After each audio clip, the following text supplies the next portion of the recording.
बिस्मिल्लाहिर्रहमानिर्रहीम, अस्सलाम वालेकुम नाज़रीन, तुसीं देख रहे हो मेरा प्रोग्राम चार शफेरे शुमाइला नियाज़ दे नाल और मैं हाँ तुहाडी मेज़बान शुमाइला नियाज़। दुनिया की तारीख गवाह है कि जदों भी ताकत के नशे दे चूर किसी भी फरौन ने जमीन के उत्ते खुदाई का दावा किया है और किसी भी गैरतमंद कौम नूं ललकारिया है तो उन्होंने मूँह दी खानी पई है। कुदरत जिहड़ी है उन्होंने किसी ना किसी सूरत दे विच इबरत का निशान बना के ही रखती है। अज फिर उही तारीख अपने आप नूं दोहरांदी पई है।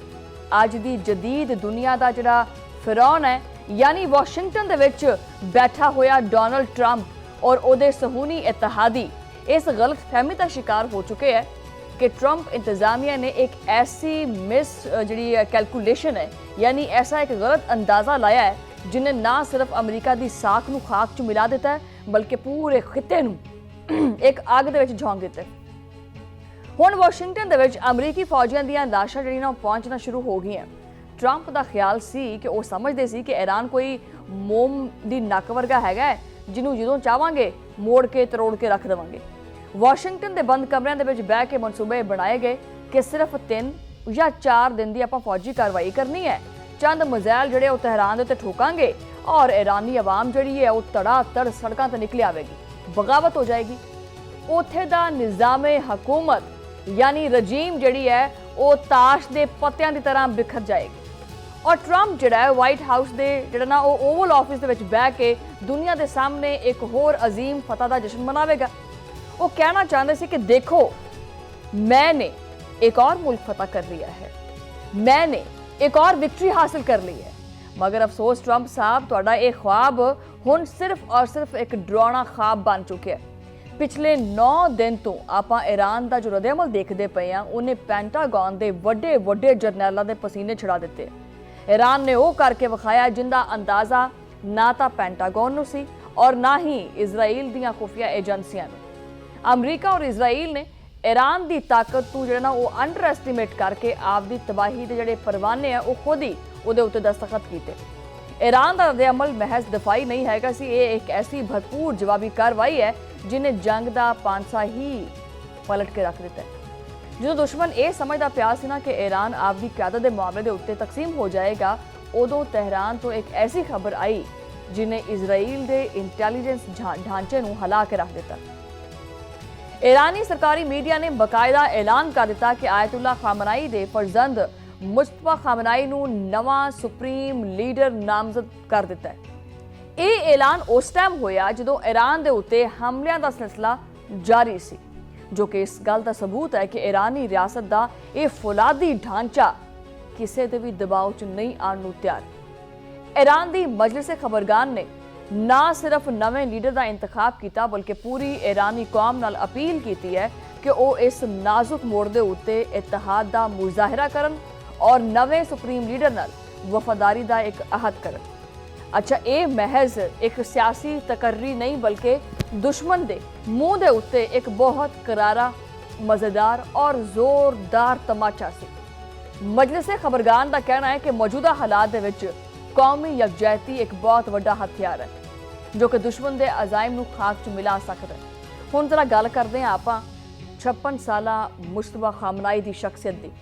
मगरबी दुनिया और उन्हां दा मीडिया चीखता रहा कि उन्होंने ना तो कभी इलैक्शन लड़िया और ना ही अवामी वोट नाल मुंतखब होए ने, लेकिन हकीकत यह है कि मुस्तफा खामनाई गुज़श्ता कई दहाइयां तो ईरान के सब तो बाअसर हलकों दे विच एक रीढ़ की हड्डी की हैसियत रखते हैं। उन्होंने पासदाराने इनकलाब के नाल ताल्लुकात बहुत गहरे है कि दुश्मन उन्होंने नां तो ही कंबता है। उन्होंने हमेशा अपने आप को लाइमलाइट तो बड़ा दूर रखे, कभी आपकी जानशीनी की गल नहीं की और जो टाइम आया तो उन्होंने साबित करता कि वो ईरान की जी कश्ती है उन्होंने इस तूफान के कढ़न की भरपूर सलाहियत रखते हैं। और जिवें ही इन्हों नाम का ऐलान होया तहरान के एक विंग स्क्वायर के उत्ते हज़ारों लोग जिहड़े वो जश्न मनाने वास्ते निकल आए, जो कि इस गल की गवाही है कि ईरानी अवाम आपदे नवे रहबर के पिछे एक सीसा पिलाई दीवार बन के खड़ी है। हुण आने आपां मैदाने जंग दे वल जिथे ईरान ने ऑपरेशन वादा सादिक 4 के जरिए अमरीका और इजराइल नूं वो सबक सिखाया है जो कि उन्हां दियां आने वालियां नस्लां भी याद रखणगियां। अच्छा, ये कोई मामूली हमला नहीं सी। पासदाराने इनकलाब ने इस ऑपरेशन की 28वीं लहर का आगाज कर दिता है। और इस बार ਜਿਹੜੇ हमले ने उन्हां दी शिद्दत भी काफ़ी ज़्यादा है और दायराकार भी इस हद तक फैला दिता गया है कि इसराइल का नाम निहाज जिहड़ा आयरन डोम खिलौना साबित सी वो भी जिहड़ा ना वो बहुत ही पैथेटिक किस्म का खिलौना साबित होया। ईरान दे रोज़ ईरानी फजाइया ने जो नवी जनरेशन के मिसाइल दागे तो इसराइल के शहर तल अबीब और बेरशेबा और अजराक एयरबेस के उत्ते आसमान अग के शोलियां दे विच गया। इसराइली सारे दहल गए और ईरानी मिसाइलों ने एक ही नारे का दर्ज सी उन्हां दे विच सी लबैक सैयद मुश्तबा। ये नारा इस गल का ऐलान सी कि नवे सुप्रीम लीडर की क्यादत दे विच ईरान हुण किसी भी हद तक जा सकता है। पासदराने इनकलाब के बयान के मुताबिक इन्हां मिसाइलों ने सीधे आपदे अहदाफ नूं निशाना बनाया। खास तौर पर अजराक एयरबेस जो कि अमरीकी जंगी तैयारियों का गढ़ सी और जिथे ईरान के खिलाफ बड़ियां साजिशां बनाई जांदियां सी और इनू कई मरतबा निशाना बना के मलबे का ढेर भी बनाया गया। तल अबीब और ये जोड़ा ना वो आपके जोड़े खैबर मिसाइल ने उन्होंने उत्थे इस्तेमाल किया तल अबीब के जिन्हों के उत्ते अल्ट्रा हैवी वॉर हैडर्स यानी हैड जोड़े ने वो इंतहाई वजनी धमाका खेद जो मवाद होता है वो नस्ब सी। इन्हां मिसाइलों की घनगरज ने सहूनी हुक्मरानों बंकर दे विच छुपण ते मजबूर कर दिता। ईरानी मीडिया के मुताबिक दस्सिया जा रहा है कि पासदाराने इनकलाब आपदे जोड़े हमले ने उन्हां दी तादाद विच 20% इजाफा करन जा रहे हैं और इस स्ट्रैटेजिक मिसाइलों का इस्तेमाल 2 गुणा किया जाएगा। ये ट्रंप वास्ते एक पैगाम है कि अगर आपने एक मारा है तो हम 100 मारेंगे। ठीक है। हैफा रिफाइनरी तो उठते हुए धुएं के बादल गवाही देंदे पे है कि हुण इसराइल की मैशत और दफा दोनों ही खतरे दे विच है। कवैत एयरपोर्ट के जोड़ा ना फ्यूल टैंक्स के उत्ते ड्रोन हमले करके ईरान ने यह चीज़ वाज़े कर दी है कि अगर जरूरत पई तो वह दुश्मन के हर उस ठिकाने को निशाना बनाएगा जिथे इनू खतरा महसूस होता है। ईरान के मिसाइलों तो नाकाम बना दिता गया है, लेकिन वाशिंगटन विच बैठे एक शख्स है ट्रंप, उसकी जुबान जिहड़ी है ना वो रुकण नूं तैयार ही नहीं है। ट्रंप ने एक मुजाहिका खेज बयान जारी किया कि नवे ईरानी सुप्रीम लीडर वास्ते उन्होंने ये आख्या कि जी सानू ये मंजूरी जी है ना वो मंजूर नहीं हैगी, ये मंजूरी तुहानू वापस लैनी पेगी। ट्रंप साहिब शायद ये भुलते पे ने कि हुण वाशिंगटन के मेयर नहीं है वो जो कि पूरी दुनिया के फैसले करनगे। ये ईरान है, तेहरान है, ये वो जमीन है जिन्हें हज़ारों साल तो वड्डियां वड्डियां सल्तनत का करूर जिहड़ा ना वो खाक च मिला दिता। ट्रंप की यह धमकी कि नवा लीडर ज़्यादा देर नहीं रहेगा उन्हां दी एक जिहड़ी बौखलाहट है उहदा मूँह बोलदा होया सबूत है। अमरीकी थिंक टैंक के मुताबिक ईरान के खिलाफ जंग के पहले 100 जिहड़े घंटे ने उन्हां दे विच वाशिंगटन ने तकरीबन 10 खरब 28 अरब रुपये खर्च कर दिते।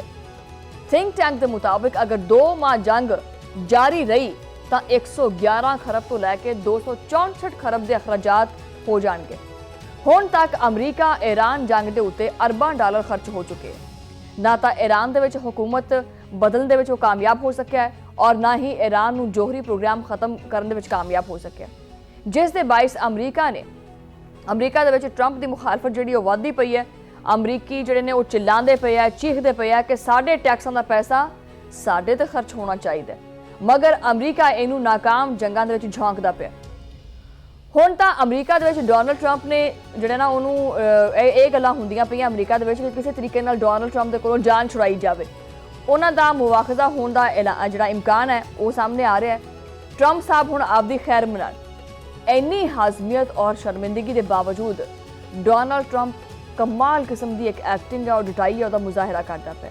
ट्रंप कहता है कि ईरान के मामले के उत्ते तमाम ऑप्शनस मेज़ के उत्ते इत्थे तक कि वो ईरानी यूरेनियम के जखायर के उत्ते कब्जे वास्ते आपदी फौज भी भेज सकते हैं।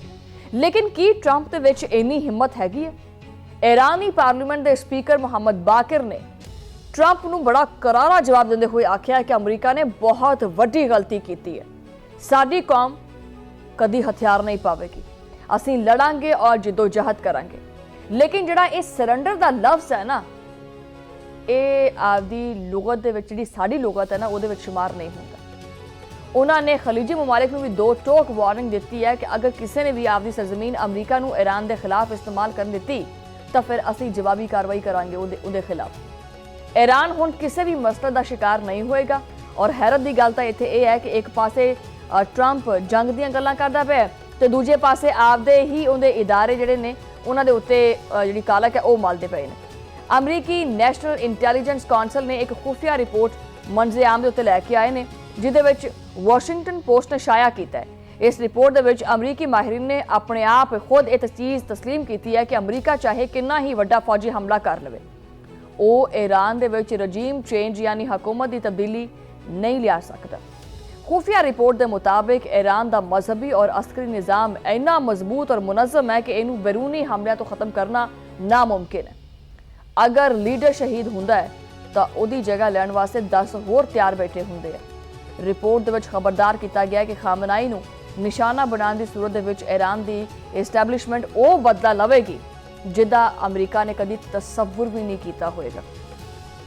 अच्छा, रिपोर्ट के मुताबिक इस हकीकत का एतराफ़ है कि ट्रंप की फौजी मुहिम सिर्फ एक बेसूद मशक है जिसका अंजाम अमरीका की जिल्लत तो सिवा कुछ भी नहीं है। ईरान दे विच कोई ऐसी सियासी तकसीम नहीं हैगी जिसका फायदा अमरीका चुक सके। उत्थे दी ऑपोजिशन इन्नी कमज़ोर है कि वह हुकूमत के कब्जे का सोच भी नहीं सकती हैगी। अमरीका की हालत इस टाइम उस जवारी वर्गी हैगी है जो कि आपदी आखिरी शराइत है ना वो भी हार दिंदा है।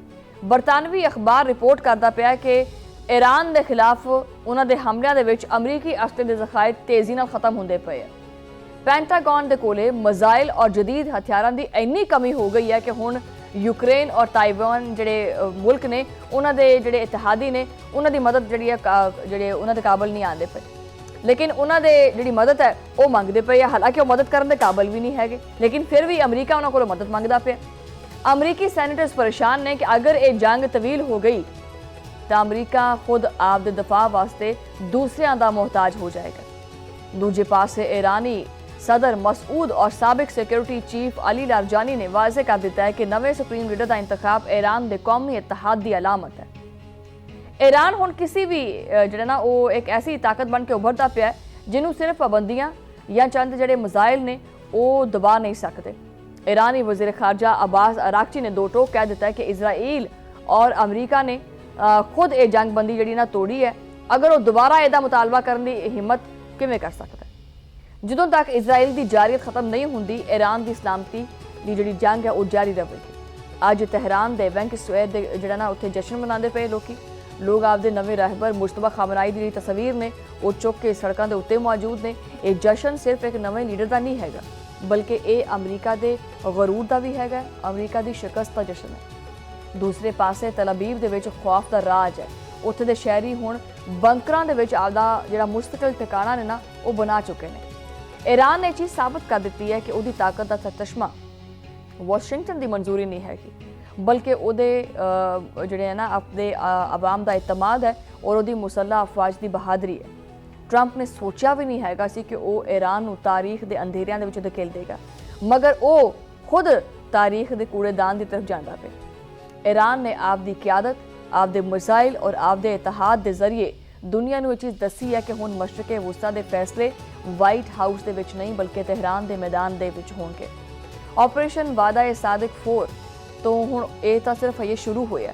अगर अमरीका और इजराइल ने आपदी ये रवश ना बदली तो जिहड़ा अगला मरहला है ना वो इन्हां दी मुकम्मल नाबूदी दा होएगा।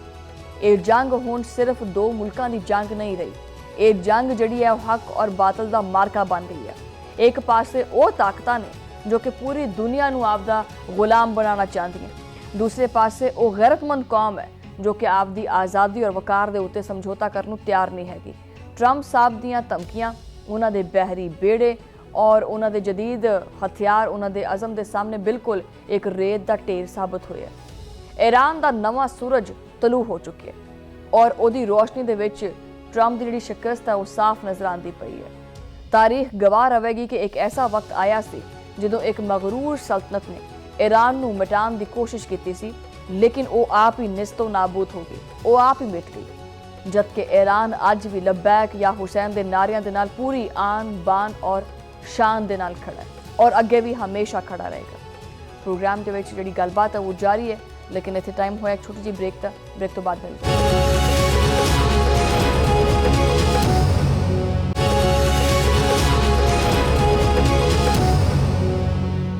Welcome back Nazreen. ਔਰ ਦੁਨੀਆ ਦੇ ਨਕਸ਼ੇ ਦੇ ਉੱਤੇ ਲੱਗੀ ਹੋਈ ਜਿਹੜੀ ਮਸ਼ਰਕ ਵਸਤਾ ਦੀ ਇਹ ਅੱਗ ਹੈ ਉਹ ਹੁਣ ਸਿਰਫ ਮਿਜ਼ਾਈਲਾਂ ਔਰ ਡਰੋਨਸ ਤੱਕ ਮਹਿਦੂਦ ਨਹੀਂ ਹੈਗੀ, ਬਲਕਿ ਇਹਨੇ ਆਲਮੀ ਮਸ਼ਰਕ ਦੇ ਜਿਹੜੇ ਪਰਖਚੇ ਆ ਨਾ, ਬਲਕਿ ਉਹ ਸਾਡੇ ਪੰਜਾਬੀ ਚ ਕਹਿੰਦੇ ਆ ਤੂਸ਼ ਉਡਾ ਦਿੱਤੇ ਫੜ ਕੇ। ਠੀਕ ਹੈ, ਉਹ ਤੂਸ਼ ਉਡਾ ਦਿੱਤੇ ਫੜ ਕੇ। ਇਹ ਇੱਕ ਐਸਾ ਜ਼ਲਜ਼ਲਾ ਹੈ ਜਿਹੜੀਆਂ ਲਹਿਰਾਂ ਨੇ ਉਹ ਵਾਸ਼ਿੰਗਟਨ ਤੋਂ ਲੈ ਕੇ ਬੀजिंग ਤੱਕ ਔਰ ਤਹਿਰਾਨ ਤੋਂ ਲੈ ਕੇ ਉਹ ਇਸਲਾਮਾਬਾਦ ਤੱਕ ਮਹਿਸੂਸ ਕੀਤੀਆਂ ਜਾ ਰਹੀਆਂ ਨੇ। ਨਏ ਹਫ਼ਤੇ ਦਾ ਆਗਾਜ਼ ਤਾਂ ਹੋਇਆ ਤਾਂ ਦੁਨੀਆ ਭਰ ਦੀ ਜਿਹੜੀਆਂ ਸਟਾਕ ਮਾਰਕੀਟਾਂ ਨੇ ਉਹ ਮਾਤਮਕੁਦਾ ਬਣ ਗਈਆਂ। ਏਸ਼ੀਆਈ ਮਾਰਕੀਟਸ ਦੇ ਵਿੱਚ ਮੰਦੀ ਦਾ ਉਹ ਰੁਝਾਨ ਦੇਖਿਆ ਗਿਆ ਕਿ ਵੱਡੇ ਸਰਮਾਇਆਕਾਰਾਂ ਦੇ ਪਸੀਨੇ ਛੁੱਟ ਗਏ। ਨਵੇਂ ਹਫ਼ਤੇ ਦਾ ਆਗਾਜ਼ ਤਾਂ ਹੋਇਆ ਤਾਂ ਦੁਨੀਆ ਭਰ ਦੀ ਜਿਹੜੀ ਸਟਾਕ ਮਾਰਕੀਟ ਨੇ ਉਹਨਾਂ ਦੇ ਵਿੱਚ ਜਿਹੜਾ ਮਾਤਮ ਚੱਲਦਾ ਪਿਆ ਉਹ ਤਾਂ ਤੁਹਾਨੂੰ ਪਤਾ ਹੀ ਹੈ। ਸਰਮਾਇਆਕਾਰਾਂ ਦੇ ਖਰਬੋਂ ਡਾਲਰ ਦੇਖਦੇ ਹੀ ਦੇਖਦੇ ਧੂਏ ਦੇ ਵਿੱਚ ਉੱਡ ਗਏ। ਏਸ਼ੀਆਈ ਮੰਡੀਆਂ ਦੇ ਵਿੱਚ ਉਹ ਬਦਤਰੀਨ ਮੰਦੀ ਦੇਖੀ ਗਈ ਹੈ ਕਿ ਵੱਡੇ ਮਾਹਿਰ ਮਈਸ਼ਤ ਉਹ ਸਿਰ ਫੜ ਕੇ ਬੈਠੇ ਹੈ। ਪਾਕਿਸਤਾਨ ਸਟਾਕ ਐਕਸਚੇਂਜ ਜੋ ਕਿ ਪਹਿਲੇ ਹੀ ਹਿਚਕੋਲੇ ਖਾਂਦੀ ਫਿਰਦੀ ਹੈ, ਉਹ ਇਸ ਜੰਗ ਦੀ ਜਿਹੜੀ ਤਪਸ਼ ਹੈ, ਜਿਹੜਾ ਇਹਦਾ ਸੇਕਾ ਹੈ, ਉਹ ਬਰਦਾਸ਼ਤ ਹੀ ਨਹੀਂ ਕਰ ਸਕੀ। 100 ਇੰਡੈਕਸ ਦੇ ਵਿੱਚੋਂ ਇੱਕ ਹੀ ਦਿਨ ਦੇ ਵਿੱਚ 13,000 ਤੋਂ ਜ਼ਿਆਦਾ ਪੁਆਇੰਟਸ ਦੀ ਇੱਕ ਐਸੀ ਤਾਰੀਖੀ ਕਮੀ ਰਿਕਾਰਡ ਕੀਤੀ ਗਈ ਹੈ ਕਿ ਸਰਮਾਇਆਕਾਰਾਂ ਦੇ ਜਿਹੜੇ ਕਾਲਜੇ ਨੇ ਨਾ ਉਹ ਮੂੰਹ ਨੂੰ ਆ ਗਏ। ਇੰਡੈਕਸ ਨੂੰ ਦੇਖਦੇ ਹੀ ਦੇਖਦੇ 1,48,000 ਪੁਆਇੰਟਸ ਦੀ ਸਤਹ ਦੇ ਉੱਤੇ ਜਿਹੜਾ ਨਾ ਉਹ ਨੀਚੇ ਗਿਰ ਗਿਆ। ਔਰ ਇਹ ਗਿਰਾਵਟ ਜਿਹੜੀ ਹੈ ਉਹ ਇੰਨੀ ਸ਼ਦੀਦ ਸੀ ਕਿ ਕਾਰੋਬਾਰ ਦੇ ਆਗਾਜ਼ ਦੇ ਵਿੱਚ ਹੀ ਮਾਰਕੀਟ ਬਿਲਕੁਲ ਕ੍ਰੈਸ਼ ਹੋ ਗਈ ਕਿ ਖੌਫ ਦੇ ਜਿਹੜੀ ਟ੍ਰੇਡਿੰਗ ਹੈ ਨਾ ਉਹ ਜਿਹੜਾ 1 ਘੰਟਾ ਹੈ ਉਹਦੇ ਵਾਸਤੇ ਉਹਨੂੰ ਮੁਅੱਤਲ ਕਰ ਦਿੱਤਾ। ਇੰਨਾ ਖੌਫ ਸੀ ਇਹਦਾ। ਇਹ ਸਿਰਫ ਹਿੰਸਿਆਂ ਦਾ ਹੇਰਫੇਰ ਨਹੀਂ ਹੈਗਾ, ਇਹ ਉਹਨਾਂ ਲੱਖਾਂ ਲੋਕਾਂ ਦੀ ਜਮ੍ਹਾਂ ਪੂੰਜੀ ਦਾ ਜਨਾਜ਼ਾ ਹੈ ਜੋ ਕਿ ਇਸ ਮਾਰਕੀਟ ਨਾਲ ਵਾਬਸਤਾ ਹੈਗੇ।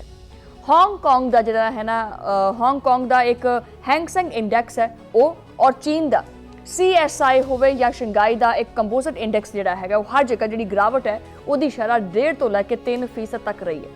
ਦੁਨੀਆ ਅੱਜ ਉਸ ਮੁਕਾਮ ਦੇ ਉੱਤੇ ਖੜੀ ਹੈ ਜਿੱਥੇ ਉਹਨੂੰ ਆਪਦੀ ਬਕਾ ਦੀ ਫਿਕਰ ਹੁੰਦੀ ਪਈ ਹੈ।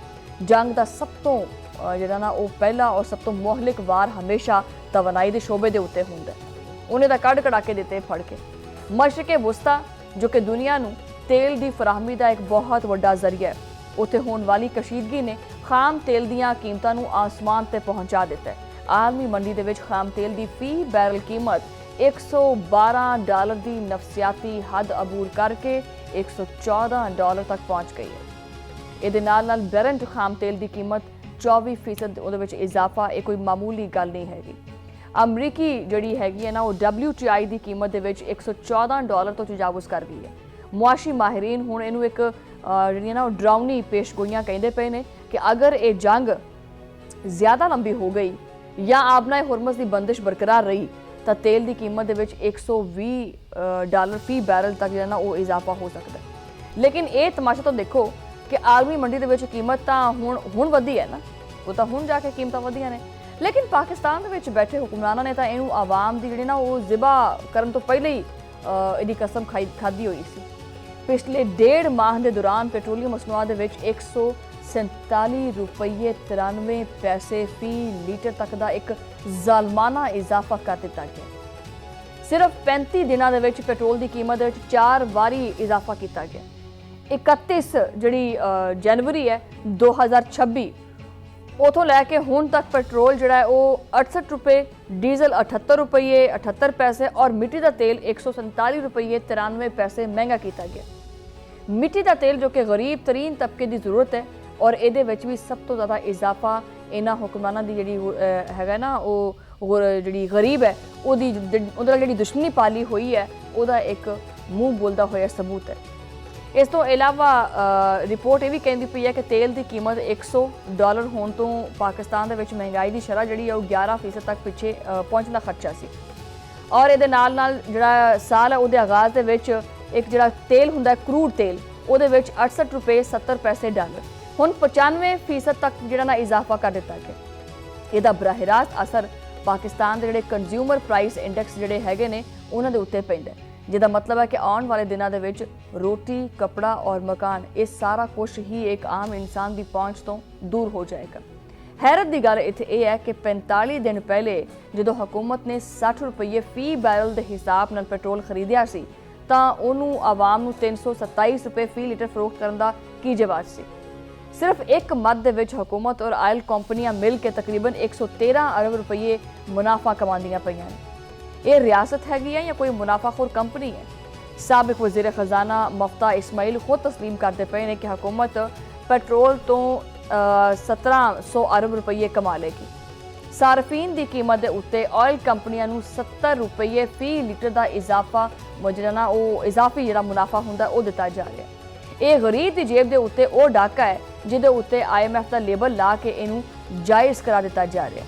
जो पेट्रोल महंगा हुंदा है तो ट्रांसपोर्ट के किराए भी महंगे होंगे हैं, वो भी आसमान तक जाते हैं। कराची और लाहौर दी मंडियां का हाल वेखो तो दिल खून के आंसू रोंदा पिया।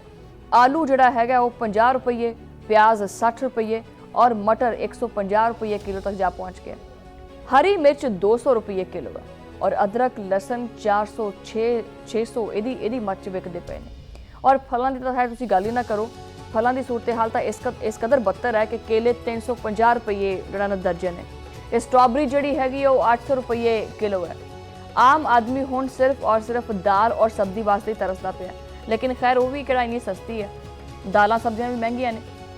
और LPG जो कि गरीब का ईंधन हुंदी है, उसकी कीमत दे विच 30 रुपये फी किलो का इजाफा कर दिता है।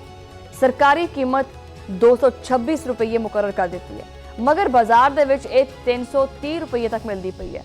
इंतजामिया कित्थे है? प्राइस कंट्रोल जी कमेटियां ने वो कित्थे ने? हकीकत यह है कि यह सारा कुछ मिल के एक जिहड़ा गरीब है वह खून नचोड़दा पिया। ट्रांसपोर्टर्स कहते पे ने कि जो डीजल महंगा हुंदा है तो किराया जारी गल असीं भी वधाउणा ही हुंदा और उसका सारा बोझ कहते तो पैंदा है एक आम बंदे दे उत्ते, जिहदी तनख्वाह दे विचों 1 रुपया भी इजाफा उन्होंने मिलता नहीं हैगा। एक पासे आवाम जिहड़ी है खुदकुशियां करन दे उत्ते मजबूर है और दूसरे पासे हुक्मरान जिहड़े हैगे ने उन्हां दे जिहड़ियां टशन बशन ने वही खत्म नहीं हुंदे पे। जदों पेट्रोल या डीजल 55 रुपये महंगा किया जाएगा तो फिर की बंदा कर सकता है? तो IMF का हुक्म हैगा, लेकिन आप पूछते हैं कि जो पंजाब हुकूमत 11 अरब का एक लग्जरी जहाज़ खरीदती है तो उदों IMF कित्थे मर जाती है? जो वफाकी वज़रा और मुशीरां दी मराहत और पेट्रोल के जिहड़े कोटे ने उन्हां विच बेपनाह इजाफा किया जाता है, उदों IMF पता नहीं क्यों नहीं बोलती, पता नहीं की मसला है। वफाकी हुकूमत आपदे जिहड़े नवें जिहड़ियां उन्हां दीयां लग्जरी गड्डियां ने और महलात ने उन्हां दे विच मुफ्त बिजली चलती है और किचन का खर्चा भी सरकारी खजाने नाल उठदा है, उदों नहीं IMF बोलती। इहदा सारा बोझ किहदे ते पैंदा है? टैक्सां दे जरिए आवाम दे उत्ते।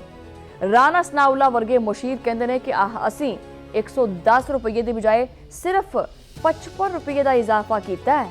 वाह वाह वाह। शुमाइला राणा कहते हैं कि अगर 110 रुपये बढ़ा देंदे तो तुसीं फिर की करदे? ये तो तकब्बुर है, ये तो गरूर की निशानी है कि उन्हां लोकां दी कि आवाम की तकलीफ नाल उन्हां नूं कोई सरोकार नहीं हैगा। ये वो लोग ने जिन्हां ने सियासत को एक कारोबार बनाया हुआ है और रियासत को आपकी जागीर बनाया हुआ है। पेट्रोल और डीजल दी कीमतां दे विच 55 रुपये इजाफा मुल्की तारीख का बहुत वड्डा इजाफा है। मियां नवाज शरीफ का वो पुराना बयान अज हर जगह ते चलता पाया, सोशल मीडिया भरिया पाया कि रात के अंधेरे में कीमतें बढ़ाना आवाम की जेब पर डाका है। तो मियां साहब ये अज तुहाडी पार्टी ने हुकूमत के उत्ते वो डाका पाया है कि चोर भी जिहड़ा ना मूँह लुको के फिरदे पे ने कि हाय ये तो सब तो वड्डे चोर आ गए ने। हुकूमत ने पेट्रोल के उत्ते लीवी जिहड़ी 85 रुपये तो वधा के 105 रुपये कर दी है। अगर असी आपदे पड़ोसी ममालिक नाल मवाजना करिए तो शर्म नाल डुब के मरन का मुकाम है। भारत दे विच पेट्रोल जिहड़ा वो 94 रुपये 77 पैसे है, श्रीलंका दे विच 293 रुपये, बांग्लादेश दे विच 116 जिहड़ा है और कतर दे विच सऊदी अरब और मुतहदा अरब अमारात दे विच पेट्रोल पाकिस्तान तो सस्ता है। कि पाकिस्तान की आमदन इन्हां मुल्कां तो ज़्यादा है? हरगिज़ नहीं। तो फिर ये जुल्म सिर्फ इसी कौम के उत्ते क्यों? असद कैसर बिल्कुल दुरुस्त कहते पे है कि इमरान खान के दौर के विच आलमी बहरान के बावजूद पेट्रोल 150 रुपये तक बरकरार रखा गया सी। अज की हुकूमत आपदे माली बदइंतजामी का जिहड़ा बोझ है ना वो आवाम के उत्ते पा के आपदी नाअहली छुपाती पई है। और इस तरह के घुटनज़दा माहौल के विच खैबर पख्तूनख्वा के वज़ीर आला सुहेल आफरीदी ने एक जुरतमंदाना फैसला किया है। उन्होंने सूबे के 16 लाख रजिस्टर्ड मोटरसाइकिल सवारां नूं 2200 रुपये महाना सबसिडी देने का ऐलान किया है। उन्होंने दो टोक आख्या है कि वह वफाक की गरीब दुश्मन पॉलिसियां की हमायत नहीं करेंगे और वफाक नूं आपदी जिहड़ियां शहर खर्चियां ने ਉਹ ਘੱਟ ਕਰਨੀਆਂ ਚਾਹੀਦੀਆਂ। BRT ਦੇ ਕਿਰਾਇਆਂ ਦੇ ਵਿੱਚ ਕੋਈ ਇਜ਼ਾਫਾ ਨਾ ਕਰਕੇ ਉਹਨਾਂ ਨੇ ਸਾਬਿਤ ਕੀਤਾ ਹੈ ਕਿ ਅਗਰ ਨੀਅਤ ਸਾਫ਼ ਹੋਵੇ ਤਾਂ ਕੋਈ ਨਾ ਕੋਈ ਰਾਹ ਨਿਕਲ ਆਉਂਦਾ ਹੈ। ਦੂਸਰੇ ਪਾਸੇ ਵਜ਼ੀਰ ਆਜ਼ਮ ਸ਼ਹਿਬਾਜ਼ ਸ਼ਰੀਫ ਨੇ 4 ਸੂਬਿਆਂ ਦੇ ਵਜ਼ੀਰ ਆਲਾ ਨੂੰ ਬੁਲਾ ਕੇ ਇੱਕ ਵੱਡੀ ਬੈਠਕ ਕੀਤੀ, ਲੇਕਿਨ ਕੀ ਇਹਦੇ ਨਾਲ ਗਰੀਬ ਨੂੰ ਫਾਇਦਾ ਹੋਏਗਾ? ਗਰੀਬ ਨੂੰ ਕੁਝ ਮਿਲੇਗਾ? ਵਜ਼ੀਰ ਆਜ਼ਮ ਕਹਿੰਦੇ ਨੇ ਕਿ ਜੀ ਬਚਤ ਦਾ ਬੋਝ ਸਭ ਨੂੰ ਮੁਨਸਿਫਾਨਾ ਤੌਰ ਤੇ ਬਰਦਾਸ਼ਤ ਕਰਨਾ ਚਾਹੀਦਾ ਹੈ। ਜਨਾਬ ਵਜ਼ੀਰ ਆਜ਼ਮ ਸਾਹਿਬ, ਬੋਝ ਮੁਨਸਿਫਾਨਾ ਉਦੋਂ ਹੁੰਦਾ ਹੈ ਜਦੋਂ ਤੁਹਾਡਾ ਪ੍ਰੋਟੋਕੋਲ ਵੀ ਖਤਮ ਹੋ ਜਾਵੇ, ਜਦੋਂ ਵਜ਼ੀਰਾਂ ਨੂੰ ਮੁਫਤ ਬਿਜਲੀ ਔਰ ਪੈਟਰੋਲ ਬੰਦ ਕੀਤਾ ਜਾਵੇ, ਜਦੋਂ 11 ਅਰਬ ਦੇ ਜਹਾਜ਼ ਵਾਪਸ ਲੈ ਲੈਣ ਬੰਦਾ, ਤਾਂ ਆਵਾਮ ਤੋਂ ਪਹਿਲੇ ਹੀ ਕੀ ਲੈਂਦੇ ਨੇ ਬੋਝ ਤਲੇ ਦਬੀ ਪਈ ਹੈ, ਹੋਰ ਕਿੰਨਾ ਬੋਝ ਬਰਦਾਸ਼ਤ ਕਰੇਗੀ। ਲੇਕਿਨ ਇੱਥੇ ਪੁੱਛੀਏ ਤੇ ਕਹਿੰਦੇ ਨੇ ਬਸ ਮੈਂ ਕਹਿੰਦੀ ਆ ਕਿ ਇੱਥੇ ਰਹਿਣ ਹੀ ਦੇਣੇ ਆ। ਬਹਰਹਾਲ ਇਸ ਸਾਰੀ ਸੂਰਤ-ਏ-ਹਾਲ ਦੇ ਉੱਤੇ ਆਪਾਂ ਗੱਲਬਾਤ ਕਰਾਂਗੇ। ਮੇਰੇ ਨਾਲ ਮਾਹਿਰ ਮਈਸ਼ਤ ਵੀ ਮੌਜੂਦ ਹੋਣਗੇ, ਲੇਕਿਨ ਪ੍ਰੋਗਰਾਮ ਦੇ ਵਿੱਚ ਇੱਥੇ ਟਾਈਮ ਹੋਇਆ ਇੱਕ ਛੋਟੀ ਜੀ ਬ੍ਰੇਕ ਦਾ। ਬ੍ਰੇਕ ਤੋਂ ਬਾਅਦ ਗੱਲਬਾਤ ਜਾਰੀ।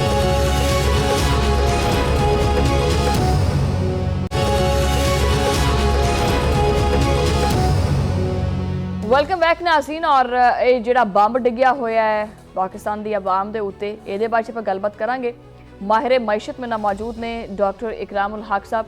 ਡਾਕਟਰ ਸਾਹਿਬ ਵੈਲਕਮ ਕਰਨੇ ਆਪਣੇ ਪ੍ਰੋਗਰਾਮ ਦੇ ਵਿੱਚ। ਔਰ ਜਿਹੜਾ ਇੰਟਰੋ ਹੈਗਾ ਸੀ ਬ੍ਰੇਕ ਤੋਂ ਪਹਿਲੇ ਤੁਸੀਂ ਸੁਣਿਆ ਹੀ ਹੈ, ਆਲਮੀ ਮੰਡੀ ਦੇ ਵਿੱਚ ਖਾਮ ਤੇਲ ਦੀ ਜਿਹੜੀ ਕੀਮਤ ਹੈ ਉਹ $114 ਤੱਕ ਪਹੁੰਚ ਗਈ ਹੈ। ਕੀ ਤੁਹਾਨੂੰ ਇਹ ਖਦਸ਼ਾ ਹੈਗਾ ਕਿ ਇਹ ਕੀਮਤ $120 ਜਾਂ $130 ਤੱਕ ਵੀ ਜਾ ਸਕਦੀ ਹੈ? ਔਰ ਇਸ ਸੂਰਤ ਦੇ ਵਿੱਚ ਆਲਮੀ ਜਿਹੜੀ ਮਈਸ਼ਤ ਹੈਗੀ ਹੈ ਉਹਦੇ ਉੱਤੇ ਕਿਸ ਤਰ੍ਹਾਂ ਦੇ ਜਿਹੜੇ ਅਸਰਾਤ ਨੇ ਉਹ ਮੁਰਤਬ ਹੋ ਸਕਦੇ ਆ? जी जरा बहुत शुक्रिया। मेरा ख्याल है कि प्राइस से अगर जंग इस तरह जारी रही और अमरीका और इसराइल अपनी जड़ी तो बाज नहीं आए अपनी ज्यादतियां तो फिर वो तो बहुत ही दुनिया की मैशत में तबाह भी करेंगे। इसका नुकसान दोनों पासे होना है। जो होर कीमत उत्ते गई जो मुल्क बेचना चाहते हैं वो हम इस कीमत वेच नहीं पाएंगे, खास तौर पर ਜਿਹੜੇ ਗਲਫ ਸਟੇਟ ਵਾਲੇ ਨੇ, ਕਿਉਂਕਿ ਉਹਨਾਂ ਦੇ ਇਰਦ ਗਿਰਦ ਤੇ ਇਸ ਵੇਲੇ ਜੰਗ ਜਾਰੀ ਹੈ ਤੇ ਉਹ ਆਪਣੀਆਂ ਰਿਫਾਈਨਰੀਆਂ ਵੀ ਬੰਦ ਕਰਨ ਫਿਰ ਰਹੇ ਨੇ। ਤੇ ਜਿਹੜੇ ਇੰਪੋਰਟ ਕਰਨ ਵਾਲੇ ਮੁਲਕ ਨੇ ਜ਼ਾਹਿਰ ਹੈ ਉਹਨਾਂ ਨੂੰ ਤੇ ਫਿਰ ਜ਼ਿਆਦਾ ਕੀਮਤ ਦੇਣੀ ਪਏਗੀ। ਜਦੋਂ ਉਹਨਾਂ ਨੂੰ ਜ਼ਿਆਦਾ ਕੀਮਤ ਦੇਣੀ ਪਏਗੀ ਤੇ ਜ਼ਾਹਿਰ ਜਿਹੜੀਆਂ ਚੀਜ਼ਾਂ ਤਿਆਰ ਕਰਦੇ ਨੇ ਉਹਦੇ ਤੇ ਵੀ ਫਰਕ ਪਏਗਾ ਤੇ ਸਾਰਾ ਆਲਮੀ ਜਿਹੜਾ ਨਿਜ਼ਾਮ ਹੈ ਤਿਜਾਰਤ ਦਾ ਉਹ ਬਰਬਾਦ ਹੋ ਜਾਏਗਾ। ਉਹਦੇ ਨਾਲ ਨਾਲ ਜਿਹੜੇ ਲੋਕ ਨੇ ਉਹਨਾਂ ਦੀ ਜਿਹੜੀ ਇੰਨੀ ਪਰਚੇਜ਼ਿੰਗ ਪਾਵਰ ਹੀ ਨਹੀਂ ਹੈਗੀ, ਜਿਹਨੂੰ ਅਸੀਂ ਗਲੋਬਲ ਸਾਊਥ ਕਹਿੰਦੇ ਆ, ਯਾਨੀ ਕਿ ਜਿਹੜੀ ਪਹਿਲੇ ਤੀਸਰੀ ਦੁਨੀਆ ਹੁੰਦੀ ਸੀ ਉਹਦੇ ਜਿੰਨੇ ਮੁਲਕ ਨੇ ਉੱਥੇ ਜ਼ਿਆਦਾਤਰ ਵਿੱਚ ਤੇਲ ਨਹੀਂ ਨਿਕਲਦਾ। ਉਹਨਾਂ ਨੂੰ ਤੇ ਹੋਰ ਵੀ ਬੜਾ ਮਸਲਾ ਹੋਣਾ ਕਿਉਂਕਿ ਉੱਥੇ ਜ਼ਿਆਦਾ ਆਮਦਨੀ ਜਿਹੜੀ ਹੈ ਲੋਕਾਂ ਦੀ ਉਹਨਾਂ ਦੀ ਤੇ ਜਿਹੜੇ ਉਹਨਾਂ ਦੀ ਦੌਲਤ ਹੈ ਉਹਦੇ ਵਿੱਚ ਬਹੁਤ ਵੱਡਾ ਫਰਕ ਵੀ ਹੈ। ਯਾਨੀ ਉੱਥੇ ਤੁਸੀਂ ਦੇਖਦੇ ਬਹੁਤ ਤਬਕਾਤ ਵੀ ਨੇ, ਜਿਸ ਤਰ੍ਹਾਂ ਪਾਕਿਸਤਾਨ ਵਿੱਚ ਵੀ ਜਾਂ ਤੇ ਲੋਕ ਬਹੁਤ ਅਮੀਰ ਨੇ ਜਾਂ ਫਿਰ ਜ਼ਿਆਦਾਤਰ ਲੋਕ ਜਿਹੜੇ ਨੇ ਹੁਣ ਤੇ ਅਸੀਂ ਕੋਸ਼ਿਸ਼ ਕਰ ਰਹੇ ਹਾਂ ਕਿ ਜਿਹੜੀ ਥੋੜੀ ਬਹੁਤ ਮਿਡਲ ਕਲਾਸ ਰਹਿ ਗਈ ਸੀ ਉਹਨੂੰ ਵੀ ਸਤਹ ਗੁਰਬਤ ਥੱਲੇ ਕਰ ਦਈਏ। ਇਹ ਸਾਡੀਆਂ ਪਾਲਿਸੀਆਂ ਜਾ ਰਹੀਆਂ IMF ਨਾਲ ਮਿਲ ਕੇ। ਤੇ ਇਹਦਾ ਨੁਕਸਾਨ ਹੋਣਾ ਕਿ ਪੂਰੀ ਦੁਨੀਆ ਦੇ ਵਿੱਚ ਤੇਲ ਦੀ ਪ੍ਰਾਈਸ ਇੰਨਾ ਉੱਤੇ ਜਾਣ ਨਾਲ ਸਿਰਫ ਤੇਲ ਦਾ ਹੀ ਮਸਲਾ ਨਹੀਂ ਹੋਣਾ, ਹਰ ਚੀਜ਼ ਜ਼ਿੰਦਗੀ ਦੀ ਮਹਿੰਗੀ ਹੋ ਜਾਣੀ ਹੈ। ਕਿਉਂਕਿ ਜ਼ਾਹਿਰ ਹੈ ਕਿ ਜਦੋਂ ਉਹ ਟਰਾਂਸਪੋਰਟੇਸ਼ਨ 'ਚ ਵੀ ਇਸਤੇਮਾਲ ਹੁੰਦਾ ਹੈ, ਉਹ ਚੀਜ਼ਾਂ ਦੇ ਬਣਾਉਣ 'ਚ ਵੀ ਇਸਤੇਮਾਲ ਹੁੰਦਾ ਹੈ, ਚੀਜ਼ਾਂ ਨੂੰ ਫਿਰ ਪੋਰਟ ਤੱਕ ਲਿਜਾਣ 'ਚ ਵੀ ਇਸਤੇਮਾਲ ਹੁੰਦਾ। ਹਰ ਜਗ੍ਹਾ ਟਰਾਂਸਪੋਰਟੇਸ਼ਨ ਦੇ ਬਗੈਰ ਤੇ ਤੁਸੀਂ ਚੱਲ ਹੀ ਨਹੀਂ ਸਕਦੇ। ਔਰ ਟਰਾਂਸਪੋਰਟੇਸ਼ਨ ਜਿਹੜੀ ਹੈ ਉਹ ਅਸੀਂ ਪਬਲਿਕ ਟਰਾਂਸਪੋਰਟੇਸ਼ਨ ਚਲੋ ਕਹਿ ਸਕਦੇ ਹਾਂ ਯੂਰਪ ਵਗੈਰਾ ਜਿੱਥੇ ਇਲੈਕਟ੍ਰਿਕ ਤੇ ਚਲਾਉਂਦੇ ਨੇ ਔਰ ਰੀਨਿਊਏਬਲ ਤੇ ਚਲੇ ਗਏ ਨੇ, ਲੇਕਿਨ ਸਾਡੇ ਵਰਗੇ ਮੁਲਕ ਤੇ ਅਜੇ ਵੀ ਉਹ ਬੱਸਾਂ ਇਸਤੇਮਾਲ ਕਰ ਰਹੇ ਨੇ ਜਿਹਦੇ ਵਿੱਚ ਡੀਜ਼ਲ ਪੈਂਦਾ ਹੈ। ਸਾਡੀ ਟ੍ਰੇਨ ਤੁਸੀਂ ਦੇਖੋ ਅੱਜ ਤੱਕ ਅਸੀਂ ਕਹਿੰਦੇ ਨੇ ਬਿਜਲੀ ਬੜੀ ਸਾਡੇ ਕੋਲ ਜ਼ਿਆਦਾ ਹੋ ਗਈ ਹੈ। ਉਹ ਵੀ ਜ਼ਿਆਦਾ ਹੋ ਗਈ ਤਾਂ ਤੁਸੀਂ ਜਿਹੜੀ ਪਹਿਲੇ ਲਾਹੌਰ ਖਾਨੇਵਾਲ ਲਾਈਨ ਸੀ ਉਹਨੂੰ ਵੀ ਤੁਸੀਂ ਜਿਹੜਾ ਚਲਾ ਸਕਦੇ ਸੋ ਇਲੈਕਟ੍ਰਿਕ ਤੇ, ਲੇਕਿਨ ਪਤਾ ਚੱਲਿਆ ਇੱਥੇ ਤਾਰਾਂ ਹੀ ਵੇਚ ਕੇ ਖਾ ਗਏ ਨੇ। ਯਾਨੀ ਕਿ ਅਸੀਂ ਸਾਰੀ ਫਿਰ ਆਪਣੀ ਟ੍ਰੇਨਸ ਨੂੰ ਵਧਾ ਕੇ ਇਲੈਕਟ੍ਰੀਫਾਈ ਕਰ ਲੈਂਦੇ। ਨਹੀਂ ਇਕਰਾਮ ਸਾਹਿਬ, ਕੀ ਤਾਰਾਂ ਹੀ ਵੇਚ ਕੇ ਖਾ ਗਏ? हाँ जी, ਜਿਹੜਾ ਪਹਿਲੇ ਲਾਹੌਰ ਖਾਨੇਵਾਲ ਤੱਕ ਤੁਹਾਨੂੰ ਪਤਾ ਇਲੈਕਟ੍ਰਿਕ ਟ੍ਰੇਨ ਚੱਲਦੀ ਸੀ। ਹਾਂ ਹੁਣ ਅਸੀਂ ਪਤਾ ਕੀਤਾ ਕਿ ਵੀ ਹੁਣ ਤਾਂ ਤੁਹਾਡੇ ਕੋਲ ਬਿਜਲੀ ਬਹੁਤ ਹੈ, ਤੁਸੀਂ ਹੁਣ ਦੁਬਾਰਾ ਚਲਾਓ। ਕਹਿੰਦੇ ਕਰਨ ਚਲਾਈਏ, ਉਹ ਤੇ ਸਾਰਾ ਸਿਸਟਮ ਹੀ ਜਦੋਂ ਨਹੀਂ ਚੱਲ ਰਿਹਾ ਸੀ, ਬਿਜਲੀ ਮਹਿੰਗੀ ਸੀ, ਉਹ ਤੇ ਤਾਰਾਂ ਹੀ ਵੇਚ ਕੇ ਖਾ ਗਏ ਨੇ ਰੇਲਵੇ ਵਾਲੇ। ਤੁਸੀਂ ਅੰਦਾਜ਼ਾ ਲਾ ਲਓ ਇਸ ਮੁਲਕ ਦੇ ਵਿੱਚ ਕੀ ਹਾਲਾਤ ਨੇ ਕਿ ਜਿਹੜੀਆਂ ਚੀਜ਼ਾਂ ਬਣਦੀਆਂ ਉਹ ਵੀ ਬਰਬਾਦ ਕਰ ਦਿੰਦੇ ਅਸੀਂ। ਅੱਛਾ, ਵੈਸੇ ਵੀ ਇਕਰਾਮ ਸਾਹਿਬ ਜਦੋਂ ਵੀ ਦੁਨੀਆ ਦੇ ਵਿੱਚ ਕੋਈ ਜੰਗ ਹੁੰਦੀ ਹੈ, ਕਿਤੇ ਵੀ ਕੋਈ ਵਾਕਿਆ ਹੁੰਦਾ ਹੈ ਤਾਂ ਪੈਟਰੋਲ ਜਿਹੜਾ ਨਾ ਆਟੋਮੈਟਿਕਲੀ ਮਹਿੰਗਾ ਕਰ ਦਿੰਦੇ ਆ। ਉਹਦਾ ਬੋਝ ਆਬਵੀਅਸਲੀ ਇੱਕ ਆਵਾਮ ਤੇ ਆਮ ਬੰਦੇ ਤੇ ਪੈਂਦਾ ਹੈ। ਠੀਕ ਹੈ, ਇਹ ਤੁਹਾਡੇ ਨਜ਼ਦੀਕ ਜਿਹੜੀ ਪੈਟਰੋਲੀਅਮ ਮਸਨੂਆਤ ਨੇ ਇਹਨਾਂ ਵਿੱਚ ਇਜ਼ਾਫਾ ਇਹ ਕਿੰਨਾ ਕੁ ਜਿਹੜਾ ਹੈ ਜਾਇਜ਼ ਹੁੰਦਾ ਹੈ? ਦੇਖੋ ਜੀ, ਗੱਲ ਇਹ ਵੇ ਕਿ ਕਈ ਮੁਲਕਾਂ ਦੇ ਵਿੱਚ ਤੇ ਜਿੱਥੇ ਟੈਕਸਿਸ ਜਿਹੜੇ ਨੇ ਇੰਨੇ ਜ਼ਿਆਦਾ ਨਹੀਂ ਹੈਗੇ ਉੱਥੇ ਤੇ ਇੰਨਾ ਫਰਕ ਨਹੀਂ ਪੈਂਦਾ। ਉਹ ਜਿਹੜੇ ਨੇ ਫਿਰ ਰਿਆਸਤਾਂ ਨੇ ਇਹਨਾਂ ਜਿਹੜੀ ਤੰਗੀਆਂ ਨੂੰ ਸਾਹਮਣੇ ਰੱਖਦੇ ਹੋਇਆ ਬੜੇ ਰਿਜ਼ਰਵ ਫੰਡ ਵੀ ਬਣਾਏ ਹੁੰਦੇ ਨੇ ਤਾਂ ਕਿ ਅਗਰ ਆਵਾਮ ਤੱਕ ਮਸਲਾ ਆਏ ਤੇ ਉਹ ਅਬਜ਼ੌਰਬ ਵੀ ਕਰ ਲੈਣ। ਅਸੀਂ ਪਿਛਲੇ ਪ੍ਰੋਗਰਾਮ ਵਿੱਚ ਵੀ ਗੱਲ ਕੀਤੀ ਸੀ ਕਿ ਪਾਕਿਸਤਾਨ ਦਾ ਤੇ ਬਿਲਕੁਲ ਹੀ ਬਾਬਾ ਆਦਮ ਹੀ ਨਿਰਾਲਾ ਹੈ ਜੀ। ਅਸੀਂ 5 ਟ੍ਰਿਲੀਅਨ ਦੀਆਂ ਐਗਜ਼ੈਂਪਸ਼ਨਸ ਦਿੱਤੀਆਂ ਹੋਈਆਂ। ਪਹਿਲੇ ਤੁਸੀਂ ਦੇਖੋ ਕਿ ਮਰਾਦ ਯਾਰ ਤਬਕੇ ਕੋਲ ਅਸੀਂ ਟੈਕਸ ਹੀ ਨਹੀਂ ਲੈ ਰਹੇ ਤੇ 5 ਟ੍ਰਿਲੀਅਨ ਕੋਈ ਛੋਟੀ ਰਕਮ ਹੁੰਦੀ ਹੈ, ਉਹ ਅਸੀਂ ਤੇ ਮਾਸ਼ਾਅੱਲਾ ਉਹਨਾਂ ਨੂੰ ਜਿਹੜੀਆਂ ਨੇ ਐਗਜ਼ੈਂਪਸ਼ਨ ਦੇ ਕੇ ਬੈਠੇ ਹੋਏ। ਉਤੋਂ ਅਸੀਂ ਇਹਦੇ ਵਿੱਚ ਟੈਕਸ ਲਾ ਰਹੇ ਹਾਂ 105 ਰੁਪਏ, ਯਾਨੀ ਕਿ ਇਹਨੂੰ ਤੁਸੀਂ ਲੈਵੀ ਨੂੰ ਵੀ ਟੈਕਸ ਹੀ ਸਮਝੋ ਨਾ, ਤੇ ਨਾਲ ਹੀ ਅਸੀਂ ਉੱਤੇ 2.5 ਰੁਪਏ ਲਾ ਰਹੇ ਹਾਂ। ਅਸੀਂ এনवायरमेंट ਕਿਹੜਾ ਤੁਸੀਂ এনवायरमेंट ਦੇ ਕੀ ਖਿਦਮਤ ਫਰਮਾ ਰਹੇ ਹੋ, ਤੇ ਜਿਹੜਾ ਇਹ ਸਾਡਾ ਲੈਵੀ ਹੈ ਇਹ ਵੀ ਸਾਰੇ ਦਾ ਸਾਰਾ ਇਹਨਾਂ ਨੇ ਆਪਣੀ ਯਾਸ਼ੀਆਂ ਚ ਖਤਮ ਕਰ ਦੇਣਾ ਤੇ ਫਿਰ ਕਰਜ਼ੇ ਲੈਣੇ ਨੇ ਬੈਂਕਾਂ ਕੋਲੋਂ। ਇਹ ਉਹਨਾਂ ਮੁਲਕਾਂ 'ਚ ਲੈਵੀ ਲਾਈ ਜਾਂਦੀ ਹੈ ਜਿੱਥੇ ਉਹ ਸਮਝਦੇ ਨੇ ਕਿ ਇੱਥੋਂ ਅਸੀਂ ਪੈਸਾ ਕੱਢ ਕੇ ਫਿਰ ਅਸੀਂ ਪਬਲਿਕ ਟਰਾਂਸਪੋਰਟ ਅੱਛੀ ਬਣਾਵਾਂਗੇ, ਔਰ ਉਹਦਾ ਜਿਹੜਾ ਪੈਟਰੋਲ ਦੇ ਉੱਤੇ ਲੈਵੀ ਲਾਉਣ ਦਾ, ਭਾਵੇਂ ਕਾਰਬਨ ਟੈਕਸ ਲਾਓ, ਭਾਵੇਂ ਤੁਸੀਂ ਪੈਟਰੋਲੀਅਮ ਲੈਵੀ ਲਾਓ ਜਾਂ ਕੋਈ ਹੋਰ ਵੀ ਨਾ ਉਹਨੂੰ, ਤੇ ਉਹਦਾ ਇੱਕੋ ਮਕਸਦ ਹੁੰਦਾ ਹੈ ਕਿ ਲੋਕ ਅਗਰ ਗੱਡੀਆਂ ਇਸਤੇਮਾਲ ਕਰਨ ਤੋਂ ਬਾਜ਼ ਨਹੀਂ ਆਉਂਦੇ ਔਰ ਪੋਲੂਸ਼ਨ ਫੈਲਾਉਣ ਤੋਂ ਬਾਜ਼ ਨਹੀਂ ਆਉਂਦੇ ਤੇ ਅਸੀਂ ਉਹਨਾਂ ਨੂੰ ਅੱਛੀ ਪਬਲਿਕ ਟਰਾਂਸਪੋਰਟ ਦਈਏ ਤਾਂ ਕਿ ਡੀ ਇਨਸੈਂਟੀਵਾਈਜ਼ ਹੋ ਜਾਏ। ਅਸੀਂ ਕਹਿੰਦੇ ਨਹੀਂ, ਅਸੀਂ ਤੇ ਇਹੋ ਜਿਹੀਆਂ ਸੜਕਾਂ ਬਣਾਵਾਂਗੇ ਜਿੱਥੇ ਗੱਡੀਆਂ ਜਿਹੜੀਆਂ ਨੇ ਉੱਡਦੀਆਂ ਹੋਈਆਂ ਜਾਣ, ਉੱਥੇ ਸਿਗਨਲ ਵੀ ਨਾ ਹੋਏ। ਇਹ ਕਿਹੜੀ ਸ਼ਰਾਫੀਆ ਦੀ ਇਹਨਾਂ ਦੇ ਜ਼ੇਨ ਦੇ ਵਿੱਚ ਕਿ ਦੁਨੀਆ ਜਹਾਨ ਦੇ ਵਿੱਚ ਜਿਹੜੇ ਸਵਿਟਜ਼ਰਲੈਂਡ ਤੋਂ ਚਲੋ ਕਿਧਰੇ ਜ਼ਿਆਦਾ ਯਾਸ਼ ਨਹੀਂ ਨਾ ਹੋਣਗੇ, ਉਹਨਾਂ ਕੋਲ ਬਹੁਤ ਪੈਸਾ ਹੈ ਉਸ ਰਿਆਸਤ ਕੋਲ, ਉਹ ਬਿਲਕੁਲ ਯਾਸ਼ੀ ਨਹੀਂ ਕਰਦੇ। ਉੱਥੇ ਪਬਲਿਕ ਟਰਾਂਸਪੋਰਟ ਤੇ ਸਾਰੇ ਲੋਕ ਸਫ਼ਰ ਕਰਦੇ ਨੇ, ਗੱਡੀ ਟਾਵਾ ਇਸਤੇਮਾਲ ਕਰਦੇ ਨੇ ਜਦੋਂ ਉਹਨਾਂ ਨੇ ਕਦੀ ਦੂਰ ਵੀਕਐਂਡ ਤੇ ਜਾਣਾ ਹੋ ਗਈ ਆ। ਇਹ ਤਾਂ ਕਿਸੇ ਇੱਕ ਜਗ੍ਹਾ ਤੋਂ ਦੂਸਰੀ ਜਗ੍ਹਾ ਜਾਣ ਵਾਸਤੇ ਇਹ ਆਪ ਤਾਂ ਜਾਂਦੇ ਹੀ ਜਾਂਦੇ ਆ, ਪਿੱਛੇ 150 200 ਗੱਡੀ ਹੋਰ ਵੀ ਲਾਈ ਹੁੰਦੀ ਹੈ ਜੀ। ਬਿਲਕੁਲ, ਇਹਨਾਂ ਦੀ ਜਿਹੜੇ ਤੁਸੀਂ ਵੀਆਈਪੀ ਕਲਚਰ ਵੇਖੋ, ਇਹਨਾਂ ਦੀ ਯਾਸ਼ੀਆਂ ਦੇਖੋ, ਜਿਹੜੇ ਸਰਕਾਰੀ ਅਫਸਰ ਨੇ ਉਹਨਾਂ ਜਿਹੜੀਆਂ ਗੱਡੀਆਂ ਮਿਲੀਆਂ ਹੋਈਆਂ, ਜਿਹੜੇ ਇਹਨਾਂ ਨੂੰ ਪੈਟਰੋਲ ਫ੍ਰੀ ਮਿਲੇ ਨੇ, ਉਹਦੇ ਉੱਤੇ ਫਿਰ ਉਹ ਅਲਾਉਂਸ ਵੀ ਲੈਂਦੇ ਨੇ। ਇਹਨਾਂ ਨੇ ਕੰਪਲਸਰੀ ਕਿਹਾ ਸੀ ਕਿ ਜੀ ਮੋਨੇਟਾਈਜ਼ ਅਲਾਉਂਸ ਹੋਏਗਾ। ਹੁਣ ਜਿਹੜੀ ਇਸ ਵੇਲੇ ਸਭ ਤੋਂ ਵੱਡੀ ਜ਼ਿਆਦਤੀ ਹੋ ਰਹੀ ਹੈ ਜਿਹਦਾ ਲੋਕਾਂ ਨੂੰ ਨਹੀਂ ਪਤਾ, ਉਹ ਹੈ ਵੇ ਕਿ ਇਹਨਾਂ ਨੇ ਕਿਹਾ ਸੀ ਗ੍ਰੇਡ 19 ਤੋਂ ਉੱਤੇ ਕੋਈ ਬੰਦਾ ਜਿਹੜਾ ਉਹ ਗੱਡੀ ਉਹਨੂੰ ਨਹੀਂ ਮਿਲੇਗੀ ਤੇ ਉਹਨੂੰ ਅਸੀਂ ਮੋਨੇਟਾਈਜ਼ ਅਲਾਉਂਸ ਦੇਵਾਂਗੇ। ਉਹ ਮੋਨੇਟਾਈਜ਼ ਅਲਾਉਂਸ ਜਿਹੜਾ ਉਹ ਵੀ ਲੈ ਰਹੇ ਨੇ, ਔਰ ਉਹਦੇ ਉੱਤੇ ਟੈਕਸ ਵੀ ਸਿਰਫ ਇਹਨਾਂ ਨੂੰ 5% ਹੈ, ਬਾਕੀ ਤੇ 35% ਦੇ ਦਿੰਦੇ ਨੇ ਜਾਂ 30% ਦੇ ਦਿੰਦੇ ਨੇ, ਜਾਂ ਪਤਾ ਨਹੀਂ 40-45 ਦਾ ਵੀ ਉੱਤੇ ਜਾ ਸਕਦਾ ਹੈ ਜੇ ਤੁਸੀਂ ਆਖਰੀ ਬ੍ਰੈਕਟ ਵਿੱਚੋਂ, ਯਾਨੀ ਸੈਲਰੀ ਦੇ ਉੱਤੇ ਵੀ 40% ਟੈਕਸ ਲੱਗ ਜਾਂਦਾ ਹੈ। ਤੇ ਇਹਨਾਂ ਨੂੰ ਉਹ 5% ਆਪਣਾ ਕਰਾ ਲਿਆ। ਹੁਣ ਇਹਨਾਂ ਦੇ ਤੁਸੀਂ ਪੇ ਸਲਿੱਪਾਂ ਦੇਖੋ, ਉਹਦੇ ਵਿੱਚ ਇਹ ਸਾਰੇ ਮੋਨੇਟਾਈਜ਼ ਅਲਾਉਂਸ ਵੀ ਲੈ ਰਹੇ ਨੇ, ਨਾਲ ਗੱਡੀਆਂ ਵੀ ਯੂਜ਼ ਕਰ ਰਹੇ ਨੇ। ਇਹ ਸਭ ਤੋਂ ਵੱਡਾ ਜ਼ੁਲਮ। ਅਸੀਂ ਟੈਕਸ ਦੇ ਕੇ ਪਰੇਸ਼ਾਨ ਹੋ ਗਏ ਹਾਂ, ਔਰ ਇਹ ਲੋਕ ਸਾਡੇ ਟੈਕਸਾਂ ਦੇ ਉੱਤੇ ਯਾਸ਼ੀ ਕਰਕੇ ਇਹਨਾਂ ਨੂੰ ਕੋਈ ਸ਼ਰਮ ਨਹੀਂ ਆਉਂਦੀ, ਔਰ ਫਿਰ ਜਿਸਲੇ ਵਧਾਉਣ ਦੀ ਵਾਰੀ ਆਉਂਦੀ ਹੈ ਤੇ ਉਹ ਟੈਕਸ ਉਹਦੇ ਵਿੱਚ ਤੁਸੀਂ 105 ਦੀ ਬਜਾਏ ਤੁਸੀਂ 5 ਰੁਪਏ ਟੈਕਸ ਕਰ ਦਿੰਦੇ ਨਾ ਆਪਣਾ, 100 ਰੁਪਏ ਟੈਕਸ ਨਾ ਸਾਡੇ ਕੋਲ ਲੈਂਦੇ ਤੇ ਪੈਟਰੋਲ ਜਿਹੜਾ ਉਹ ਆਪੇ ਸਸਤਾ ਹੋ ਜਾਂਦਾ। ਅੱਛਾ, ਵੈਸੇ ਪਾਕਿਸਤਾਨ ਦੇ ਵਿੱਚ ਪੈਟਰੋਲ ਦੀ ਕੀਮਤ ਪੜੋਸੀ ਮਮਾਲਿਕ ਯਾਨੀ ਭਾਰਤ, ਬੰਗਲਾਦੇਸ਼, ਸ਼੍ਰੀਲੰਕਾ ਤੋਂ ਜ਼ਿਆਦਾ ਕਿਉਂ ਹੁੰਦੀ ਹੈ, ਜਦਕਿ ਆਲਮੀ ਮੰਡੀ ਜਿਹੜੀ ਕੀਮਤ ਹੈ ਉਹ ਸਾਰਿਆਂ ਵਾਸਤੇ ਬਰਾਬਰ ਨਹੀਂ ਹੁੰਦੀ? ਵੈਸੇ ਉਹ ਠੀਕ ਹੈ, ਸਾਡਾ ਅਸਲੀ ਡਾਲਰ ਦਾ ਪੈਰਿਟੀ ਦਾ ਵੀ ਮਸਲਾ ਹੈ ਨਾ। ਤੁਸੀਂ ਜਿਹੜਾ ਮੁਲਕਾਂ ਦਾ ਮੁਆਜ਼ਨਾ ਕਰ ਰਹੇ ਹੋ, ਉੱਥੇ ਡਾਲਰ ਜਿਹੜਾ ਕਿਸੇ ਜਗ੍ਹਾ 74 ਦਾ, ਕਿਸੇ 84 ਦਾ ਹੈ। ਸਾਡਾ ਤੇ ਮਾਸ਼ਾਅੱਲਾ ਡਾਲਰ ਵੀ 280 ਦਾ ਹੈ ਨਾ। ਉਹ ਅੱਗੇ ਹੀ ਕਹਿੰਦੇ ਨੇ ਦੇਖੋ ਜੀ 280 ਦੇ ਡਾਲਰ ਦੀ ਅਸੀਂ ਤੁਹਾਨੂੰ ਮੰਗਵਾ ਕੇ ਫਿਰ ਵੀ 255 ਦਾ ਦੇ ਰਹੇ ਹਾਂ, ਪਰ ਇਹਨਾਂ ਨੂੰ ਇਹ ਨਹੀਂ ਪਤਾ ਕਿ ਉਹਨਾਂ ਦੀ ਤੇ ਸਾਡੀ ਪਰ ਕੈਪੀਟਾ ਆਮਦਨੀ 'ਚ ਕਿੰਨਾ ਫਰਕ ਹੈ। ਜਦੋਂ ਤੁਸੀਂ ਇਹੋ ਜਿਹੇ ਮੁਆਜ਼ਨੇ ਕਰੋ ਤੇ ਫਿਰ ਐਸੇ ਗੱਲ ਦਾ ਵੀ ਖਿਆਲ ਰੱਖੋ ਕਿ ਜਿਨ੍ਹਾਂ ਮੁਲਕਾਂ ਦੇ ਨਾਲ ਅਸੀਂ ਮੁਆਜ਼ਨੇ ਕਰ ਰਹੇ ਹਾਂ ਉਹਨਾਂ ਤੇ ਸਾਡੀ ਜਿਹੜੀ ਪਰ ਕੈਪੀਟਾ ਆਮਦਨੀ ਕਿੰਨੀ ਹੈ। ਜ਼ਾਹਿਰ ਹੈ ਇਹ ਸਾਰੀ ਚੀਜ਼ ਤੇ ਪਰਚੇਜ਼ਿੰਗ ਪਾਵਰ ਤੇ ਵੀ ਜਾਂਦੀ ਹੈ ਨਾ। ਇੱਥੇ ਜਿਹੜਾ ਗਰੀਬ ਬੰਦੇ ਨੇ ਸਵੇਰੇ ਫੈਕਟਰੀ ਜਾਣਾ ਹੈ, ਉਹਨੇ ਵੀ ਪੈਟਰੋਲ ਭਰਵਾਉਣਾ ਹੈ, 1 ਲੀਟਰ ਉਹ ਵੀ ਉਹੀ ਦੇਗਾ 105 ਰੁਪਏ, ਤੇ ਜਿਹੜਾ ਐਸਯੂਵੀ 'ਚ ਜਾ ਰਿਹਾ ਹੈ ਜਿਹਦੀ ਬਹੁਤ ਲੰਬੀ ਚੌੜੀ ਦੌਲਤ ਹੈ ਔਰ ਇਨਕਮ ਹੈ, ਉਹ ਵੀ 105 ਹੀ ਦੇਗਾ। ਇਹ ਕਿਹੜਾ ਟੈਕਸ ਹੁੰਦਾ ਜਿਹਦੇ ਵਿੱਚ ਤੁਸੀਂ ਪ੍ਰੋਗਰੈਸਿਵ ਟੈਕਸ ਲਾਉਣ ਦੀ ਬਜਾਏ ਪ੍ਰੋਗਰੈਸਿਵ ਟੈਕਸ, ਇਹੋ ਜਿਹੀਆਂ ਚੀਜ਼ਾਂ ਦੇ ਉੱਤੇ ਮੈਂ ਦੱਸ ਰਿਹਾ ਸਾਂ। ਜੇ ਤੁਸੀਂ ਯੂਰਪ ਔਰ ਦੂਸਰੇ ਮੁਲਕ ਟੈਕਸ ਲਗਾਉਂਦੇ ਵੀ ਨੇ ਤਾਂ ਉਹਨਾਂ ਦਾ ਮਕਸਦ ਇਹ ਹੁੰਦਾ ਹੈ ਕਿ ਡਿਸਇਨਸੈਂਟੀਵਾਈਜ਼ ਕੀਤਾ ਜਾਏ, ਔਰ ਚਲੋ ਲੋਕ ਇਸਤੇਮਾਲ ਵੀ ਕਰਦੇ ਨੇ ਤੇ ਫਿਰ ਉਹਦੇ ਨਾਲ ਪਬਲਿਕ ਟਰਾਂਸਪੋਰਟ ਨੂੰ ਬਿਹਤਰ ਤੋਂ ਬਿਹਤਰ ਕੀਤਾ ਜਾਏ ਤਾਂ ਕਿ ਜਿਹੜਾ ਆਮ ਬੰਦਾ ਹੈ ਉਹ ਬਜਾਏ ਸੜਕਾਂ ਦੇ ਉੱਤੇ ਕੰਜੈਸ਼ਨ ਕਰਨ ਦੇ ਹੋ ਜਾਏ। ਹੁਣ ਮੈਂ ਤੁਹਾਨੂੰ ਲੰਡਨ ਦੀ ਮਿਸਾਲ ਦੇ ਦਿੰਦਾ। ਲੰਡਨ ਦੇ ਵਿੱਚ ਜੇ ਤੁਸੀਂ ਸੈਂਟਰਲ ਲੰਡਨ 'ਚ ਗੱਡੀ ਲੈ ਕੇ ਜਾਓ ਤਾਂ ਤੁਹਾਨੂੰ ਕੰਜੈਸ਼ਨ ਟੈਕਸ ਪੈਂਦਾ ਹੈ। ਫਿਰ ਤੁਸੀਂ ਉੱਥੇ ਪਾਰਕਿੰਗ ਕਰੋ ਤਾਂ ਤੁਸੀਂ ਪਾਰਕਿੰਗ ਦੇ ਪੈਸੇ ਨਹੀਂ ਦੇ ਸਕਦੇ, ਇੰਨਾ ਮਹਿੰਗੀ 50 ਪਾਉਂਡ ਘੰਟੇ ਦੀ ਪਾਰਕਿੰਗ ਹੈ। ਲਿਹਾਜ਼ਾ ਉਹਦਾ ਦਾ ਪ੍ਰਾਈਮ ਮਿਨਿਸਟਰ ਹੋਵੇ ਜਾਂ ਮਿਨਿਸਟਰ ਹੋਣ, ਸਾਰੇ ਟਿਊਬ ਤੇ ਜਾਂਦੇ ਨੇ।